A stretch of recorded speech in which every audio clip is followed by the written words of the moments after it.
Hey, this is Dr. Berry. In this short video, let's discuss eczema and the natural ways that you can reverse this devilish condition or at least improve it markedly. Hundreds of thousands of people suffer from eczema in the US, millions of people around the world. And if you go to a doctor, you may not get the best advice. Now, if you know someone who suffers from eczema, if you know someone who has a baby or a child who suffers from eczema, please consider sharing this video on their Facebook page. Send them a direct message or a text message or an email. Share this on your Facebook page. If you're on any skin condition or eczema Facebook groups, you have my permission to share it there. Now, let's talk about eczema and the natural treatments that you can use right now to improve it or even reverse it completely. So, when you go see a doctor, a family doctor, internal medicine, pediatrician, or dermatologist, they're going to add something, right? Doctors aren't really taught to subtract things from the equation. We're taught to add things. We're going to write you a prescription for a cream or an ointment or injections or pills. That's what we do. That's what doctors are trained to do. We add things to the equation. That's a very Western way to think about problem solving.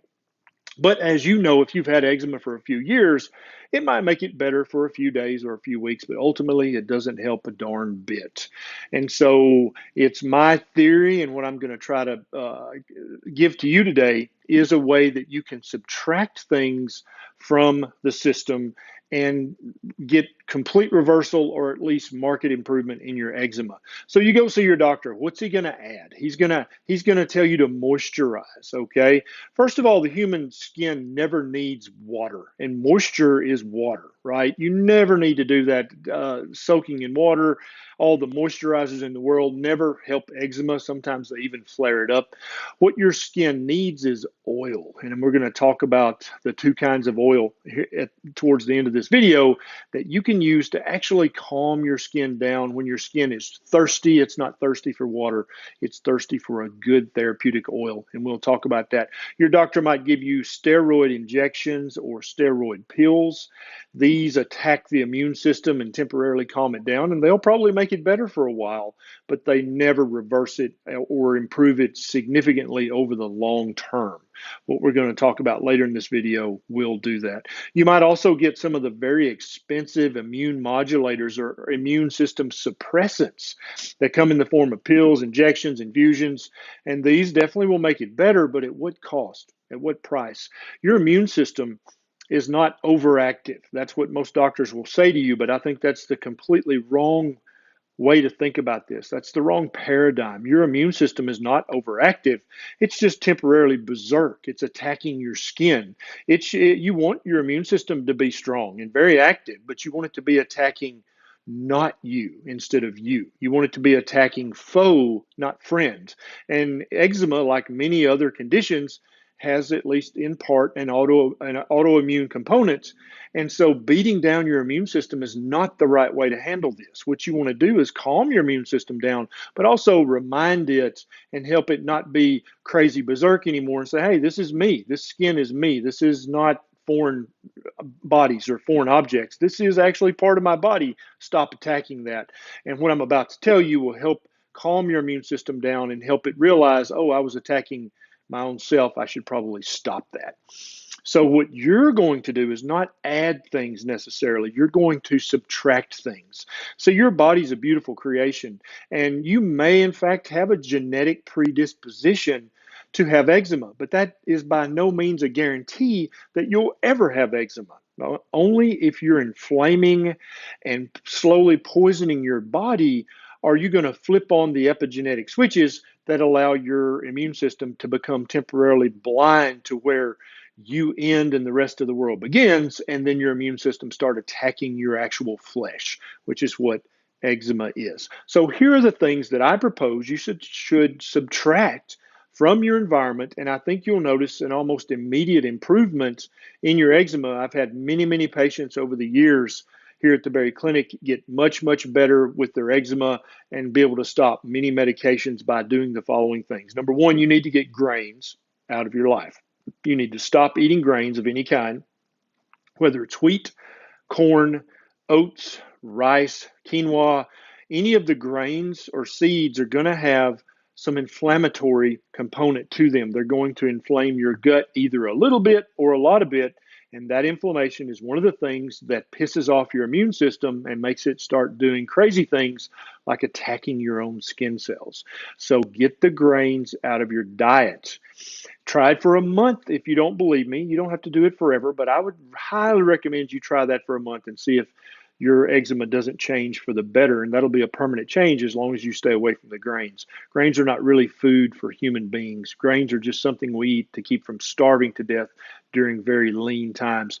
Another thing that many people notice that they get dairy completely out of their diets. And I think almost everyone can leave butter and ghee in their diet. It's the other dairy that has inflammatory proteins and the milk sugars. When you get dairy out of your diet, your eczema is going to get either a little bit or a lot of it better. It happens all the time. And so that's my top two is grains and dairy. Almost everybody, when they get grains and liquid dairy out of their diet or their child's diet, the eczema gets markedly better and stays better for as long as you don't eat those inflammatory things or drink those inflammatory things. So basically the diet I recommend for everybody with eczema is the ketogenic diet because there are no grains in keto. There is no liquid dairy in keto except maybe some heavy cream occasionally. But when you eat keto, it is, in my experience, the most uninflammatory diet that a human being can eat. And so the inflammation in your skin as well as your gut, as well as everywhere else, gets better. And so I've had more luck using a ketogenic way of eating for long-term reversal of eczema than any other strategy. Another thing you might want to get out of your diet, and this is much more rare, but I've had a few people that could eat egg yolks just fine, but if they ate egg whites, it would flare up their eczema. Now, I've seen that a few times. It's not nearly as common as grains and dairy being the culprit, but I've seen a few people that it seemed like egg whites were the culprit. Another very few people, and this is rare, nightshades, which would be tomatoes, potatoes, peppers, tomatillos, and eggplants, and several other things in the vegetable kingdom. If you'll Google nightshade plants, you'll get a list. You might try for a month to eliminate egg whites from your diet and see what happens. You might try for a month to eliminate nightshades from your diet and see what happens with the eczema. The few things that I do recommend adding to your system are very inexpensive compared to the things another doctor might add. And they're not prescription, they're over the counter, they're natural things. But one of the things that I have the most luck with is a vitamin D supplement. If you'll take anywhere from 2,000 to 10,000 international units of vitamin D3 once a day, I've had many people's eczema and psoriasis get drastically better when they start replacing the vitamin D that they were deficient in. Another thing is coconut oil. You can go to the doctor and get the most expensive cream or ointment on the market. It's not going to work one bit better than virgin cold pressed organic coconut oil on your skin. You put that on your skin. Another oil that seems to work very well is castor oil. Don't take it internally unless you want to go to the bathroom, but by putting it on your skin where the eczema is flared up, it seems to calm it down. It seems to moisturize it with that good healthy oil very well. And many people swear by either coconut oil or castor oil on their eczema spots and lesions when they flare up. The third and final thing that I recommend adding is a good quality probiotic. I've seen many people's eczema get markedly better when they added a probiotic. And so rather than going to the doctor and getting expensive shots and pills and things that literally turn off your immune system, how about we just eat a good grain-free, liquid dairy-free ketogenic diet, which gives you thousands of options to choose from. Let's experiment with stopping egg whites for a month or stopping nightshades for a month or stopping the dairy and grains. Definitely you need to stop those for the eczema benefits and all the other benefits. Let's add some vitamin D, let's add some coconut oil, and let's add some probiotics. It's my prediction that no matter how bad your eczema currently is, if you will follow these guidelines, these inexpensive, natural, whole food, organic guidelines, your eczema will be better and stay better than it's been in years. Now, if you really enjoyed this video and you'd like to see more like it, you can click the subscribe button that's right down there, and right beside it's a little bell. If you'll click that bell, you'll get a notification every time I have a bright idea in the future. If my videos have helped to improve your health the tiniest amount, and you want to help me have more time to make more of these videos, you can click on my Patreon link. It's right down below. You can sign up quickly and throw a buck or two my way, and it helps me have more time to make more videos just like this. This is Dr. Berry. I'll see you next time.